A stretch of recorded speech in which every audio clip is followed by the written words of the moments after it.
It's a lovely Sunday. Welcome to Cam's Corner. Thank you for being with us at the Conduits. It's really peaceful and gorgeous in my backyard. I'm going to show you a bit about my tree. I don't know if you could see it. Today's the first day of its bloom.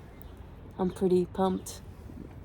There's a lilac back there too.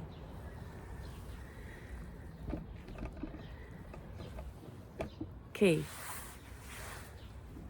This book is a masterpiece and it's changed my life. I must have read it 5 times in 6 months. I listened to it. I highlighted it.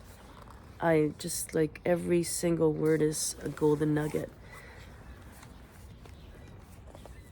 So I'm going to read from You Are Not Your Mind.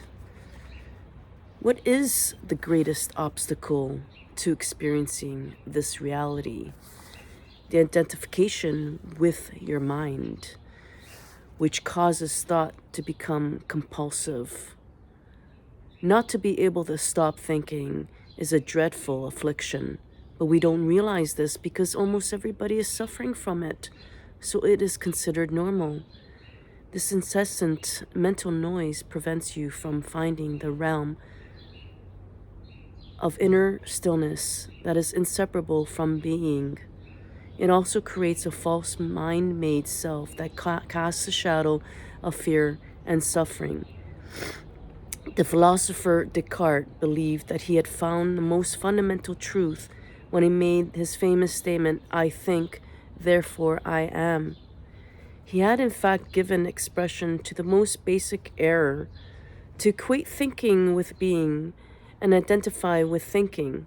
The compulsive thinker, which means almost everyone lives in a state of apparent separateness, in an insanely complex world of continuous problems and conflict, a world that reflects the ever-increasing fragmentation of the mind.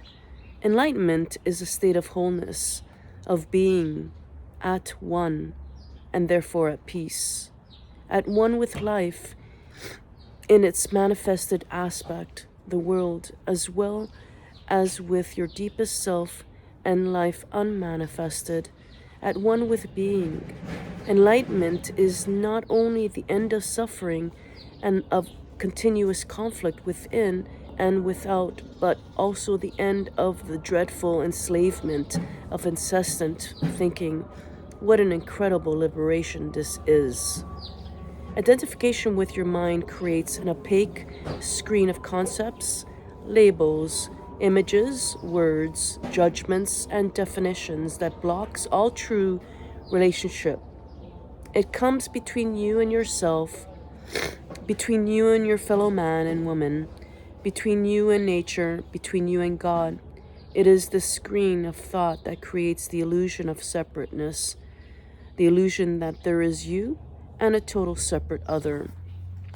You then forget the essential fact that underneath the level of physical appearances and separate forms, you are one with all that is. By forget, I mean that you can no longer feel this oneness as self-evident reality. You may believe it to be true, but you no longer know it to be true. A belief may be comforting. Only through your own experience, however, does it become liberating. Thinking has become a disease. Disease happens when things get out of balance. For example, there is nothing wrong with cells dividing and multiplying in the body, but when the process continues in disregard of the total organism, cells proliferate and we have disease. The mind is a superb instrument if used rightly. Used wrongly, however, it becomes very destructive. To put it more accurately, it is not so much that you use your mind wrongly. You usually don't use it at all. It uses you. This is the disease. You believe that you are the mind. This is the delusion. The instrument has taken you over. I'll stop there. That is the crux, guys. I want you to see that. Is that the mind is using you. When you have these continuous thoughts, obsessive thinking, and it's like being on a hamster wheel. And we're just here to say, jump off, get off. You know something is out of alignment because you're feeling really icky inside. You're feeling depression, anxiety, all these things that are rooted from the fact that you think that you are the mind, and you are not. You are, I can't even express, there's no words to describe what you are. Because we live in a world of duality, and so is our language.